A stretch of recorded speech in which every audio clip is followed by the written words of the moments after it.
Hello friends. Friends, the light section is divided into two parts.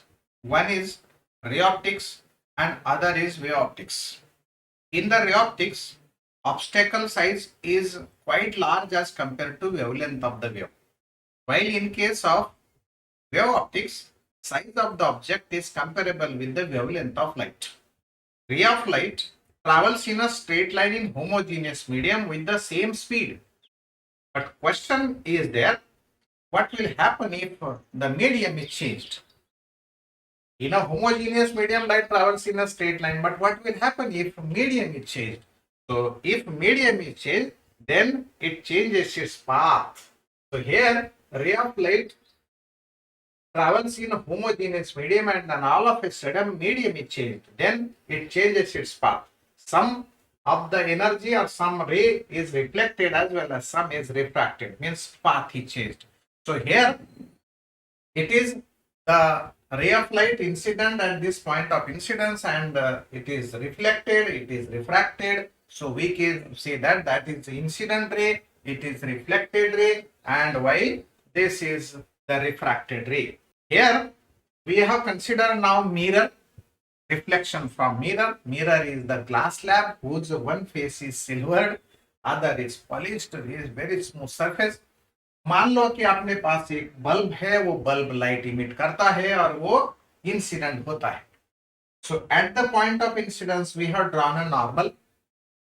Incident ray is reflected. The angle made by this incident ray with the normal called as angle of incidence, and angle made by this reflected ray with the normal called as angle of reflection. Here angle between incident ray and the surface called as glancing angle. Glancing angle, angle of incidence and angle of reflection. By law of reflection, we know that I is equal to R, means angle of incidence is equal to angle of reflection. So here, this ray is having its own path. This ray has to go on this path, but mirror come in between. तो mirror बीच में आने के कारण ये जो path था, path change हो गया, और ये पाथ कितना चेंज हुआ, तो इतना चेंज हो गया. तो angle through which the ray has changed its path called as angle of deviation. कितना एंगल ऑफ डेविएशन हुआ है, ये निकालने के लिए हमें इसके लिए हमें सोचना पड़ेगा कि ये एंगल कितना रहता. ये एंगल होता है 180 डिग्रीज. लीनियर लाइन है तो एंगल 180 डिग्रीज. अब I is equal to R है तो ये टोटल एंगल होगा, ये टोटल एंगल होगा एक तो 2I नहीं तो 2R, and therefore this angle of deviation is equal to 180 degrees minus twice I. Now what will be the angle of deviation in case of refraction of light? Refraction is the phenomena in which ray of light travels from different media and changes its path called as refraction of light. So मान लो कि ये अपना denser medium है, बाजू में rarer medium है, ray of light आई है, यहाँ इंसिडेंट होके पाथ चेंज हुआ है, मतलब रिफ्रैक्शन हुआ है. पाथ यहाँ पर भी चेंज हुआ है. Path changes at the rarer denser interface as well as denser rarer interface. So here refraction is from rarer to denser. Here refraction from denser to rarer. Refraction is from rarer to denser. Refraction from denser to rarer. It is incident ray. This is refracted ray. It is emergent ray, but we can say that it is also refracted ray because it is refracted from denser to rarer. Okay? Refraction मतलब path change होता है. इसका मतलब दूसरी भाषा में बोल सकते हैं कि मीडियम अगर चेंज हुआ तो पाथ चेंज होता है. मीडियम अगर सेम है तो light travels in a straight line. अब दोस्तों इस वीडियो में आज हम देखेंगे कि लाइट का नेचर क्या है. इस लाइट के नेचर के लिए कौन से साइंटिस्ट ने अपना अपना ओपिनियन दिया है और उस ओपिनियन से हमें क्या मिला, और आखिर में हमारे दिमाग में लाइट का नेचर कैसा फिट बिठाना है, इसके बारे में चर्चा होगी. मतलब in short, in this video we will learn the nature of light and theories put forth by scientists for the nature of light. So चलो स्टार्ट करेंगे अपना discussion related to the theories of light. So here incident ray, this is normal and this is refracted ray. Refraction is from rarer to denser, rarer to denser. Now अगर ये रे को हम लोग ऐसा सीधा निकालेंगे तो ये होगा इसका ओरिजिनल पाथ, पर इस पाथ पे तो लाइट गई नहीं, लाइट तो चली गई इस डायरेक्शन में, मतलब उसने उसका डायरेक्शन चेंज किया, इसका मतलब डेविएशन हुआ. तो डेविएशन कितना हुआ? डेविएशन हुआ है इतना, मतलब इस एंगल को हम लोग बोलेंगे डेल्टा. डेल्टा कितना होगा? डेल्टा इस केस में होगा कि ये अगर एंगल ऑफ इंसिडेंस है तो ज्योमेट्री कहती है कि ये भी एंगल ऑफ इंसिडेंस है, ज्योमेट्री अपोजिट एंगल्स, पर ये एंगल तो है angle R, angle of refraction. So angle of deviation plus angle of refraction is equal to I. So I is equal to R plus delta. Therefore I minus R is equal to delta. So in case of refraction, delta is equal to, means angle of deviation is equal to angle of I minus angle of R. तब जब refraction होगा rare to denser तब, अगर denser तो rare होगा तब angle of deviation ध्यान रखना है R माइनस I होगा. From rarer to denser, from denser to rarer. So don't forget this formula. Let we will solve problem. Ray of light incident on the glass slab of refractive index √3 with an angle of incidence 60 degrees. Then angle of deviation is. Out of these four, friends, you will stop the video and you will find out, you will write the solution and then you will check and then you will proceed again this video. So you may have stopped the video and now look at the solution. So angle of deviation delta is equal to I minus R. Angle of incidence तो 60 degrees पता है, angle of R, angle of refraction वो पता नहीं. तो अगर इससे diagram निकाले हमने तो ये है अपना ग्लास स्लैब जिसका रिफ्रैक्टिव इंडेक्स है √3. अगर ये नॉर्मल है, ये एंगल ऑफ इंसिडेंस 60 है, तो ये चले आएगा इस डायरेक्शन में, तो ये होगा हमारा angle of refraction. So our target is to determine angle of refraction. Come on, we have Snell's law. Refractive index is equal to sine of i divided by sine of r. I 60 है, n की value, refractive index की value √3 है, ये sine 60 होगा and sine of r as it is. अगर √3 as it is लिखा हमने तो साइन 60 की कीमत तो √3/2 है ना, ये √3/2 है, डिनोमिनेटर में साइन ऑफ आर है एज इट इज. √3 कैंसल हुआ, साइन आर में अगर शिफ्ट करता लेफ्ट साइड में तो साइन आर होगा 1/2. So it is clear that R is equal to 30 degrees. R is now 30 degrees.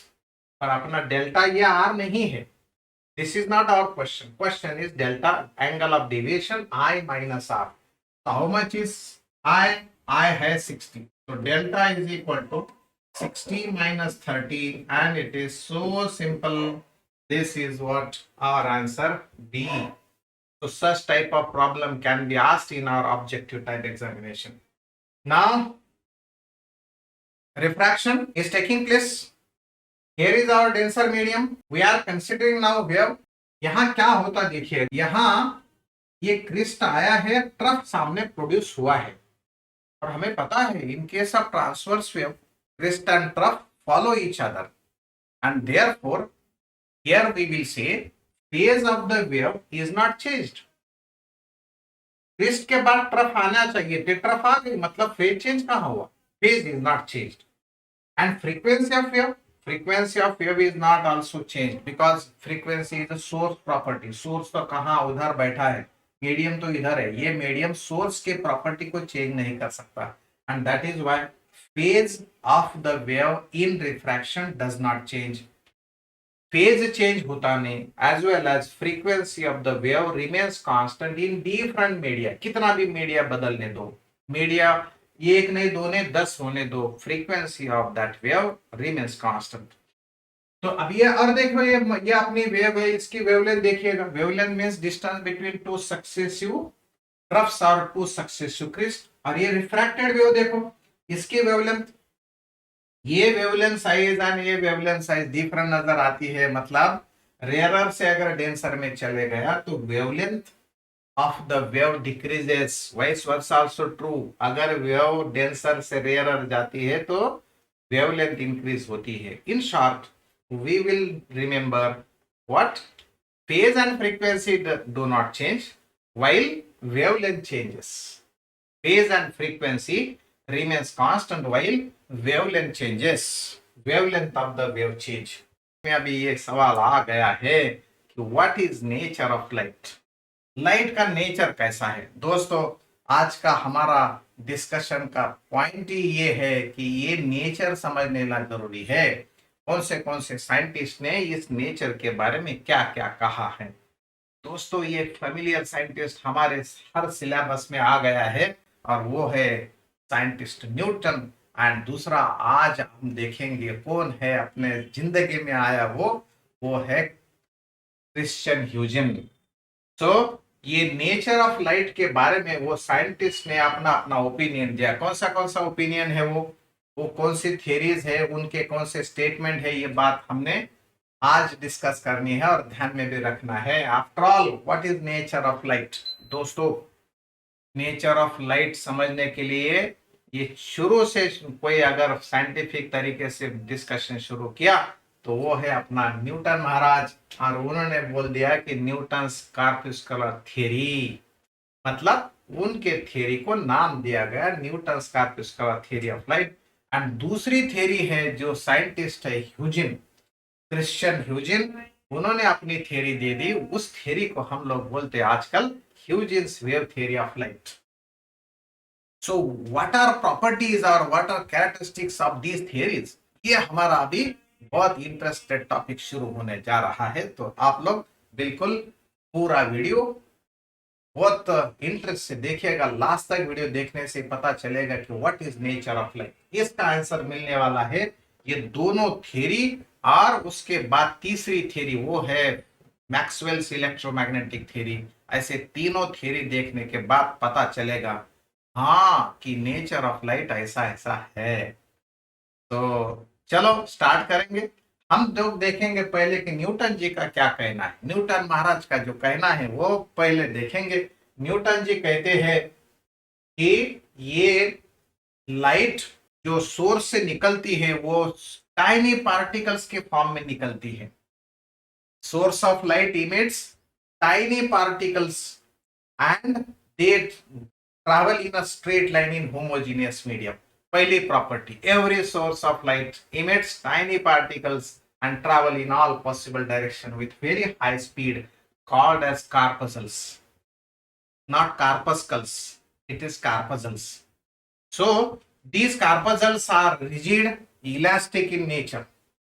बहुत सारे पार्टिकल्स निकल आते हैं सोर्स से, लेकिन इन सारे पार्टिकल्स को उन्होंने बोला कि पार्टिकल सारे रिजिड है, वेटलेस है, ये कोलिजन होने के बाद अपनी एनर्जी लूज नहीं करते and therefore they travel in a straight line with very high speed and that speed in a medium remains constant.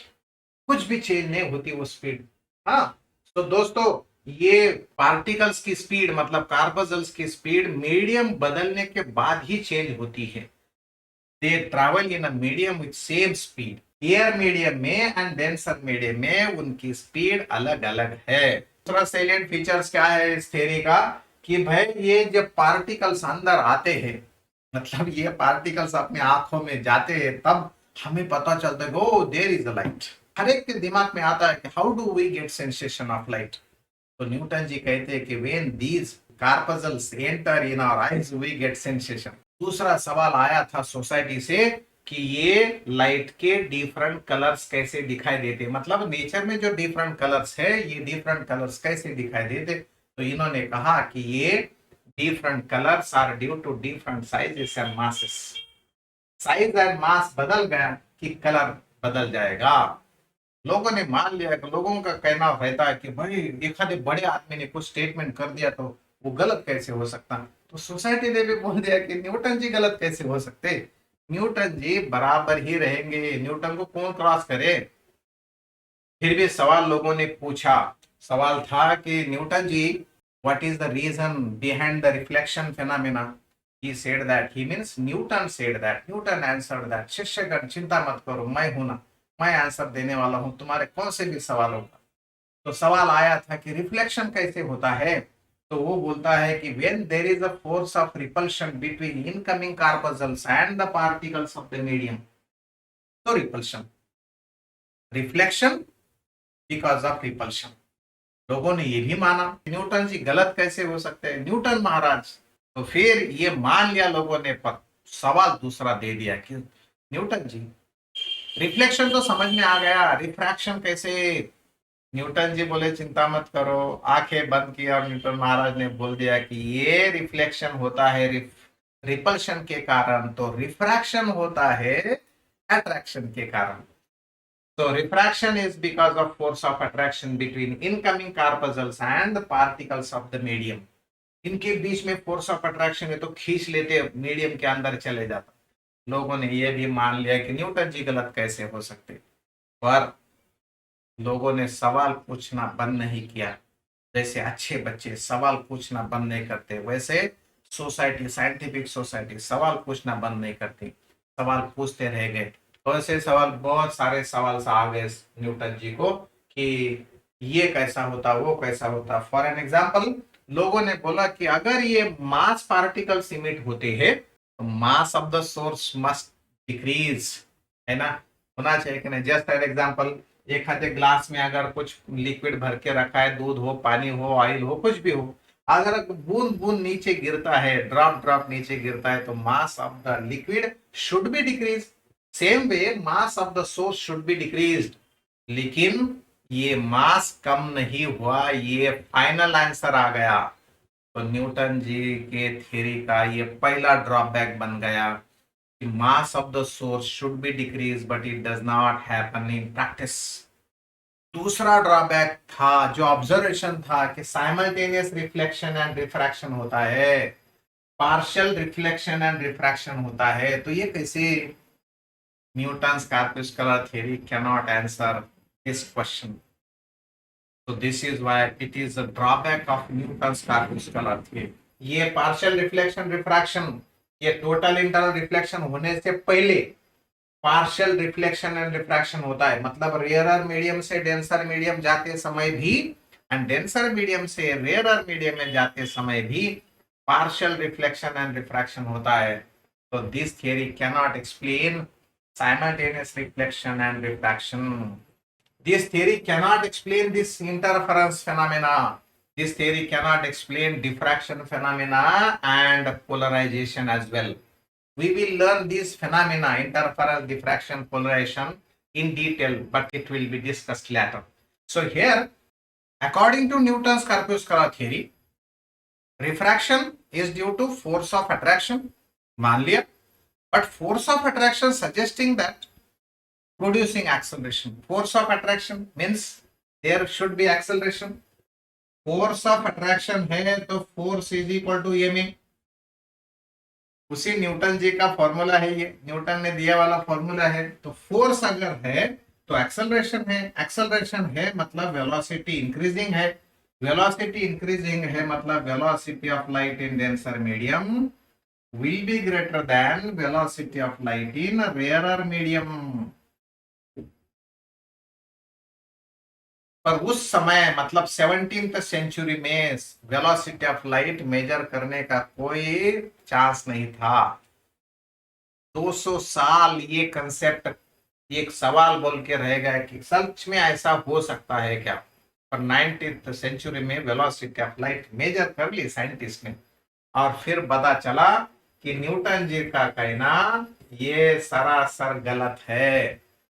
In fact, velocity of light in denser medium is less than velocity of light in air medium. ये बात पता चल गई।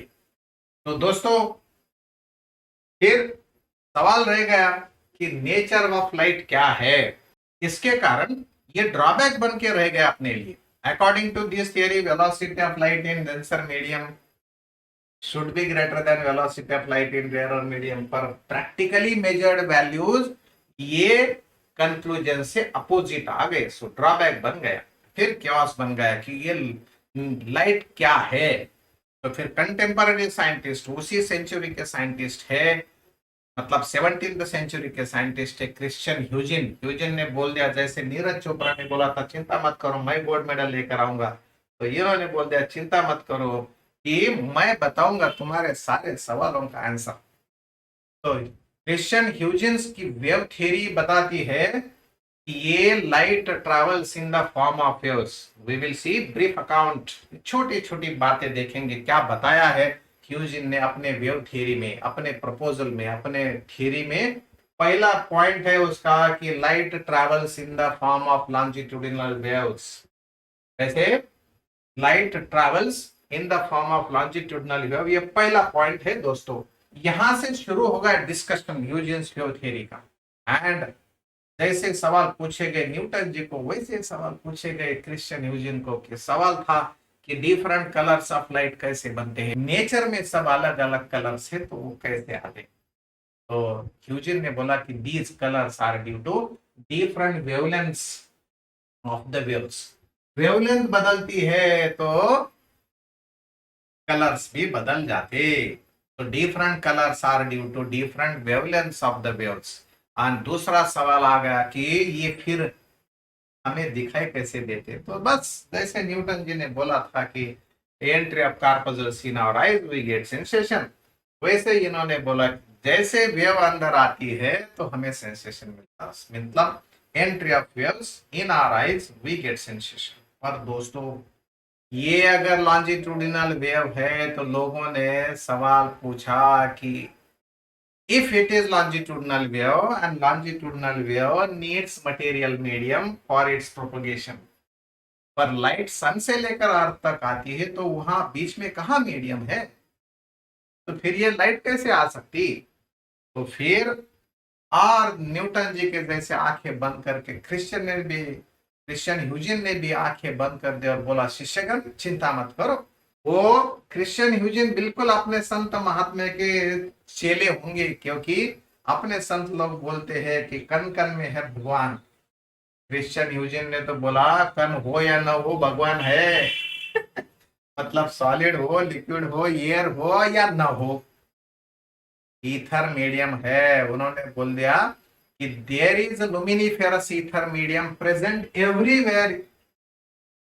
Solid liquid air में तो है ही, पर vacuum में भी है, इट इज प्रेजेंट एवरीवेयर। लोग अवाक हो गए, लोग बिल्कुल ऐसे एक्साइट हो गए कि ईथर मीडियम कैसा होगा, ईथर मीडियम में क्या होगा क्या नहीं होगा, और फिर ये दूसरे कुछ काम में आ सकता है क्या। सारे प्रैक्टिकल करने वाले लोग, प्रैक्टिकल जो फिजिसिस्ट है वो लगे काम को। बहुत सारे लोगों ने बहुत प्रैक्टिकल्स किए, लेकिन सारे साइंटिस्ट एक जगह एक बार आए और बोल दिया कि ये न्यू क्रिश्चियन ह्यूजिन महाराज ने हमें बनाया मतलब फेक न्यूज दे दी हमें कि ऐसा कुछ ईथर मीडियम है बोल के, गलत साबित कर दिया ये स्टेटमेंट को। पर दोस्तों ये थ्योरी से कुछ फायदे भी आ गए हमें, हम कुछ फायदेमंद रह गए। कौन से चीजें हमें ज्यादा अच्छी तरह से मिली, इस थ्योरी के जो मेरिट्स है। ये मेरिट्स में पहला मेरिट है कि according to this theory, with the help of this theory we can explain interference, diffraction, simultaneous reflection, diffraction, polarization, and so all properties, all phenomena of the light can be explained। तो ये फायदा है। दूसरा फायदा ऐसा है कि इस थ्योरी से velocity of light in denser medium is less than velocity of light in rarer medium, ये प्रूव कर सकते। जो प्रैक्टिकली मेजर्ड वैल्यूज है उसके साथ ये थ्योरी के रिजल्ट मेल खाते हैं, तो हमारे लिए ये फायदा ही तो है ना, तो मेरिट है। पर इसके साथ साथ डीमेरिट्स भी है। डीमेरिट्स का मतलब सवाल अनआंसर्ड रह गए, बहुत सारे सवाल। कौन से सवाल थे? सवाल थे कि रेक्टिलिनियर प्रोपगेशन कैसे होता है, फोटो इलेक्ट्रिक इफेक्ट कैसे होता है, एंड ये मीडियम कहाँ है। ऐसे तीन है ड्रॉबैक इसके। तो डेमेरिट है कि ether medium suggested by Huygens is nowhere, कहीं नहीं मिला वो, and this theory can not explain photo electric effect, Compton effect etcetera. ये इफेक्ट भी हम लोग बाद में डिटेल में देखेंगे। And this theory could not explain rectilinear propagation of light, जो कि हमने हाई स्कूल में प्रैक्टिकल किया था। कौन सा था?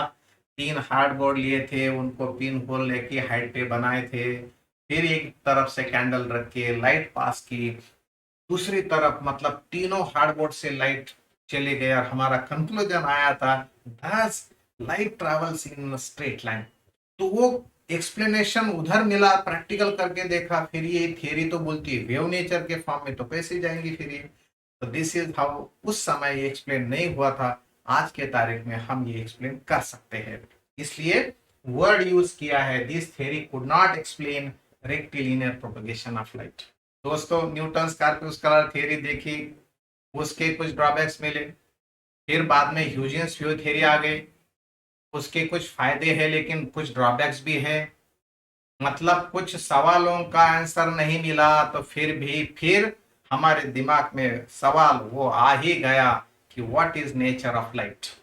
तो फिर दूसरा साइंटिस्ट, कंटेम्पररी साइंटिस्ट आया है मैक्सवेल, और ये मैक्सवेल जी का कहना था, ये मैक्सवेल जी ने सजेस्ट किया था कि इन फ्यूचर साइंटिस्ट अपने लेबोरेटरी में ऐसी वेव बना पाएंगे कि जिस वेव को प्रोपोगेशन के लिए मीडियम की जरूरी नहीं होगी, और उस वेव में electric and magnetic field vectors होंगे, एक दूसरे को परपेंडिकुलर होंगे, और वो दोनों डायरेक्शन ऑफ प्रोपोगेशन को परपेंडिकुलर होंगे। तो ये होता है red colour is used for electric field vector, blue is for magnetic field vector, and this is black line for direction of propagation of light.